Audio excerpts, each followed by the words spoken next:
guys! So we are here in Kathmandu. So finally, I'm so happy. Sobrang tagal ko ng huling layover ko dito. I guess it's almost 1 year na I think yung huling layover ko dito. And finally, nabigyan ulit tayo ng flights. And yes, I'm so excited kasi feeling ko every time na nandito ako sa Kathmandu, feeling ko nasa Pilipinas ako. Bakit? Kasi siguro dahil yung place nila, yung paligid, pakaramdam ko, parang halos pareho lang talaga sa Pilipinas. Tapos yung mga tao, syempre kamukha lang din natin kasi Asian sila. So ayun, tapos yung pagkain nila dito, syempre. Kakatapos ko na magbihis, tapos kakain ako ng breakfast. I'm so excited to eat bacon. Yeah, bacon. So yun talaga lagi ko kinakain dito. Talagang hindi mawawala sa plate ko yung bacon. Time check is 7:30 AM in the morning, dumating ako.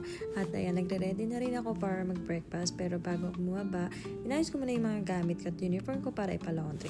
Bago ako bumaba for breakfast, ayan, itutur ko muna kayo dito sa aking room. Bale, ito yung CR ko, ito yung shower area, ito naman yung toilet, at ito naman yung kabuuang CR. Sobrang laki, tapos may bathtub pa tayo. At ang cute lang ng CR kasi makikita mo yung bed ko talaga. Pero nako-close naman yan. At ito naman yung bed ko. Ang laki, diba? Actually guys, hindi dapat ito yung room ko. Nag-request lang ako sa receptionist kung pwede bang bigyan nila ako ng smoking room area.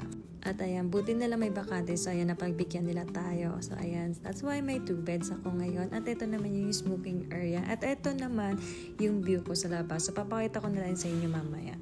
So ayan, baba na tayo para kumain ng breakfast. From Kuwait to Kathmandu, ang biyahe namin is 4 hours and 30 minutes. And alam nyo ba, hindi ako kumain para lang makakain ako ng breakfast dito. So, eto naman yung view sa hallway na nilalakaran ko. Ayan siya, makikita mo yung baba.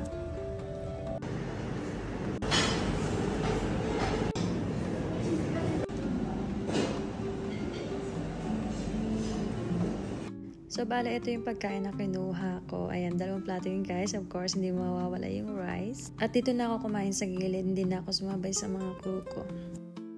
And I'm back here. And I feel so sleepy na. I think, idip mo na ako.